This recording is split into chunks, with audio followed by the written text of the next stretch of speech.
turn it over willy-nilly, and they were being forced to sign a consent agreement. Sorry, that's my daughter and my sister. It's a PDF down at the bottom. So it's right there on the, yeah.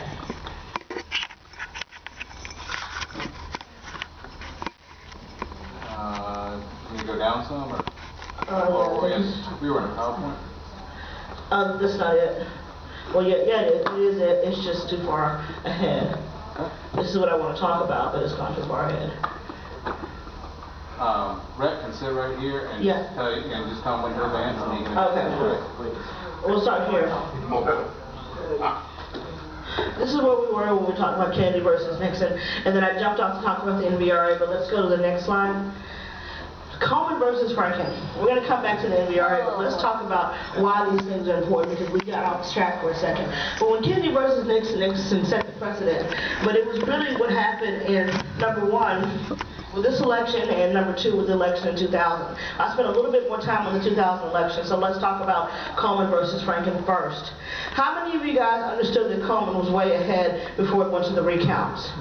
Yes. How many of you guys knew that the Secretary of State, Mark Ritchie, was a product of the Secretary of State project?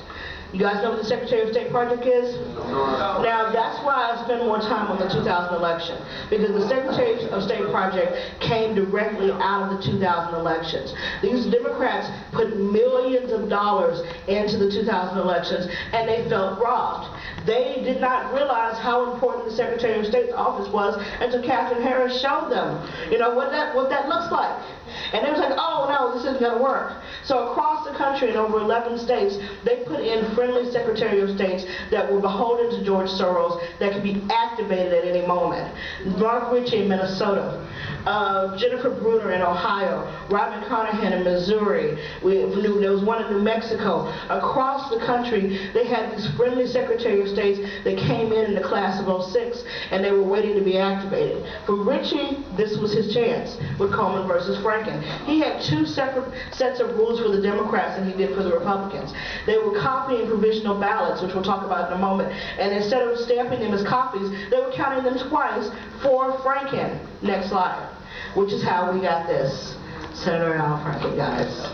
I know you're proud. I'm proud. Every time I say it, I just want to throw up. And you got the 60th vote on health care. That's how that worked out. That's exactly why this is so important to pay attention, because it's not in the landslide victories that we have to worry about. It's always the close races. If it's worth stealing, someone will steal it. The Acorn put more money into Minnesota in 2007 and 2008 than it put into the national office in Washington, D.C. They needed that seat. They were going for that seat. Soros was pumping money into Minnesota left and right. And now, Ritchie's in his second term, but he's eyeing a Senate seat. He's looking to be moved up, because that's what happens after you serve your term as an obedient Secretary of State.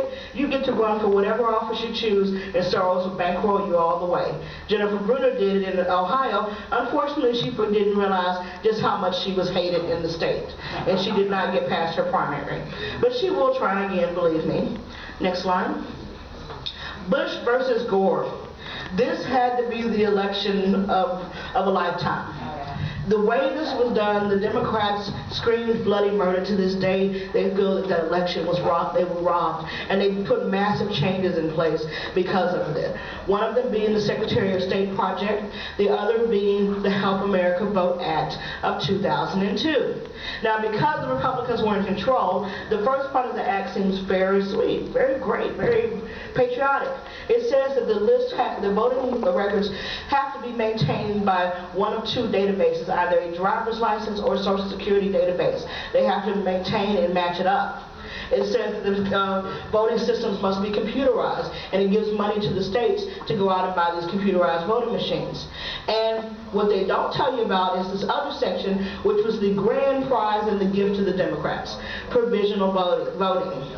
Provisional voting is just another way to cheat. It's just like absentee ballots. Absentee ballots are the easiest way to commit fraud. I know that in 2010 in Nevada, Clark County, over 70% of the people in Clark County, which includes Las Vegas, somehow were able to vote absentee and still have over 100% participation on election day. But hey, there's no fraud. Nothing here to see. Move along. slide.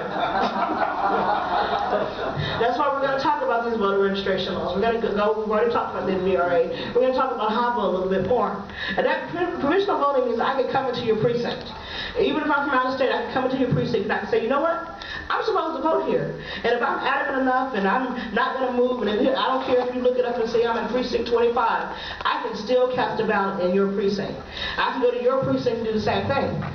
Now, they're supposed to have 7 days after the election for them to verify that these ballots are correct, but in very close cases, and when there's no one around, they're counting these ballots on election night, and they're using them, and they're double counting them in the case of Coleman versus Franken, and they become those extra votes that are needed to push their people across the line. We're seeing this across the country with provisional ballots. And we'll talk a little bit about universal voter registration later. Next slide.